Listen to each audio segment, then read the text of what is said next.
Well, this year for our photo shoot, we have moved outside of Antrim. We moved to County Armagh, and as you can see, Brownlow House. Some will ask why we're in Brownlow House, why we're in Armagh. And we're here because this is the birthplace of Lord Lurgan, who was the owner of Master McGrath, one of the most famous greyhounds in the world. Brownlow House is the ancestral home of the Brownlow family. Brownlow family having first come to Lurgan in 1610, and they settled here in what was then called Loch Rain, which was the long, low ridge of land. The first Lord Lurgan was the father of Charles Brownlow, the man that built the house here. And it was Charles Brownlow, the second Lord Lurgan, who owned the legendary Master McGrath, the champion of champions, which is Master McGrath. But he named it after a little servant boy who had saved its life. And as they say then, the rest is history, because Master McGrath went on to win the legendary Waterloo Cup. And in them days, the Waterloo Cup was the premier sporting event in the whole of Britain. And Britain at that time was England, Ireland, Scotland and Wales. And McGrath didn't only just win it once, but became the only dog at that particular time to win the Waterloo Cup on 3 different occasions: 1868, 1869. The dog was poisoned in 1870 and couldn't run the race. And Lord Brownlow himself lost over £20,000 on bets that he placed on the dog winning the race that year. But it came back in 1871 and became the only dog, as I say, ever to win the Waterloo Cup on its 3rd occasion. The poor dog then died in 1872, and they discovered that the very thing that made the dog a genius was the very thing that killed it, because the dog had an oversized heart, and the heart really caved in 1872. And the dog is buried here in the grounds of Brownlow House in an unmarked grave, and the grave remains unmarked to this very day. And it's been my great privilege and honour to have a dog that has won the famous Waterloo Cup not once, not twice, but 3 times. He was a small black dog, much as we've had here today, by 21 and a half inches at the shoulder, running against much larger dogs. And that is why Lord Lurgan was able to cast a wager for £150,000, which of course helped make this the grand building that it is. If you come to the great game fairs of Ireland at Castle this year, where we're going to celebrate the Master McGrath and all his achievements. So come along and be part of the fun. We thought that we would like to do something for the hairy dogs, as you know, and the more traditional lurchers. And we also thought we'd like to do something on an all-Ireland basis. And so this year we decided, we looked about, and one of our southern correspondents, Derek Fanning, came up with the idea of a Mick the Miller race. Now, Mick the Miller was an equally famous greyhound in a lot of ways, and won a huge number of track races in both Ireland and the UK. And most neatly of all, he was born just a few miles from Birr in the village of Calais in County Offaly. Now, we're delighted that a number of people involved with Mick the Miller have got behind us on this. And I'd like to read to camera just a little message from the official Mick the Miller Commemorative Committee. The Mick the Miller Commemorative Committee would like to say a huge thank you to Albert Titterington, Derek Fanning, who wrote the piece on the dog, and everybody involved in the Great Game Fairs of Ireland for what you're doing for Mick the Miller. It means an awful lot to us in Calais, County Offaly, to see Mick being honoured in such a fashion, with a painting here today and a race in his name in August. Across the length and breadth of Ireland and the UK, we now have qualifying races for both events.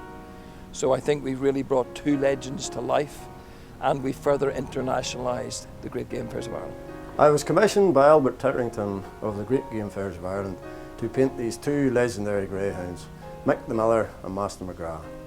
Obviously both dogs are now long gone, so recreating them was a bit of a challenge. But having kept greyhounds myself, it was a challenge I thoroughly enjoyed. Hopefully I've done them justice. The original painting will be on display at both game fairs at Castle and Birr, County Offaly. Limited edition prints should also be available. We're delighted to have today the Deputy Mayor of Antrim and Newton Abbey, Councillor Noreen McClelland. We have a very historic borough, and we're very proud of our natural historic values. During the game fair we have reenactments of historic events. This year I know we have a new Lurcher Championship. We have lots of events that attract the whole family to come to the fair, and we're just really looking forward to being part of it again this year. The Game Fair has also an international theme and a diaspora for people coming back to the area to enjoy country sports. Please come along to the Irish Game Fair, and I really look forward to seeing you. We have international teams from England, Scotland, Wales come and compete regularly at the fair in Shane's Castle, and some come also to Birr. But this year we've twinned with the Scottish Game Fair and with Red Mills, and Red Mills and ourselves are sponsoring an Irish team to go and compete at Scone the week after our fair. Red Mills are delighted again to be associated with the Great Game Fairs of Ireland. It's our 7th year supporting Great Game Fairs of Ireland, and we have a great partnership. In addition to that, we're also sponsoring a team going to Scone Game Fair in Scotland. As team captain, I'm pleased to have Red Mills sponsoring our gun dog event at Scone Castle. As a captain, I've been asked to bring over 3 Labradors, or 3 Retrievers and 3 Spaniels to run in a gun dog challenge event, where we will be against England, Scotland and Wales, so it will be a big challenge to try and take an Irish team over to compete with all those bigger countries. I would hope we will be first. We are working hard at it, and hopefully we will take a good team over and represent Ireland well.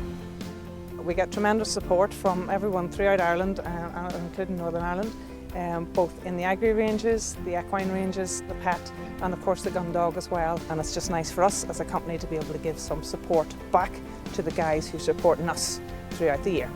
The Game Fair has always been focused on the family, and what we try to do is to both entertain and educate children. This year we've added to our extensive programme.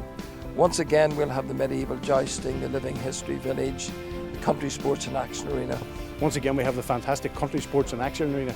This is the arena where visitors can get up close and personal to some of the less familiar country sports and get a chance to get involved. We have fly casting, we have lurcher obedience, we have ferrets, we have long netting, we have net making and all sorts of country sports. So do come along and we'll be happy to welcome you. All the way back. You want to come and meet, yeah? On the fishing side, we're delighted to support North and South of Deira Fishers Division and Inland Fisheries Ireland.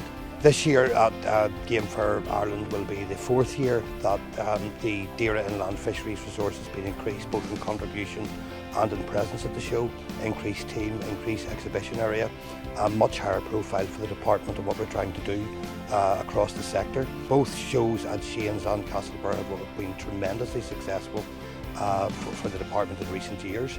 We have established very good relations with partners in the angling sector who have already been active in and across the Deira jurisdiction. But in addition to that, the shows have helped us identify new customers, both individuals and groups with whom we can work going forward to increase the angling customer base.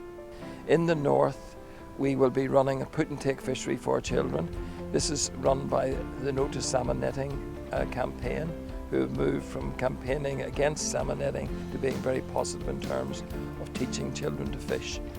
As well as them, we will have app guide teaching children how to tie flies, how to fly cast, and with this knowledge they can go down to the put and take fishery, catch a fish. If they wish, they can return it to the water, or if they want to keep it, they can bring it up, and Emmett McCourt can cook it in the flow gas kitchen. Other new facets for children.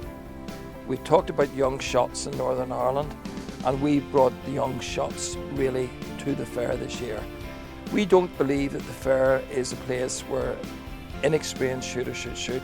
The clay shooting is for experienced shooters. So what we've done this year is we brought in clay shooting in a very safe fashion for children and for other members of the family, in that we have a fantastic laser clay shooting area where children and indeed the whole family, or guys who want to have a bit of crack with an inter-guy competition, they can shoot with real deactivated shotguns with a laser at clays. You shoot 5 on a line, so there can be a bit of inter-family, inter-friend competition. And at a very, very affordable price of 30 shots at 15 targets for a £5. Obviously we have the traditional children's games. We have a go archery for children. And this year Eddie Dash, our equestrian director, is adding to his side of the thing. First of all, he has persuaded Les Amis, who do the jousting, to do a country and western act. Eddie is running his normal excellent display of carriages, both vintage and traditional, and of course the more modern ones. And then Eddie has introduced, for children again, a series of pony rides, mini horse and cart rides, etc. So we've got a very nice equestrian section. On to more types of animals: ferrets, falcons, dogs, rabbits, some of the biggest rabbits in the world, be at the rabbit show. So basically we've piles of activities for children from when they come at 10 o'clock in the morning to 5 o'clock at night.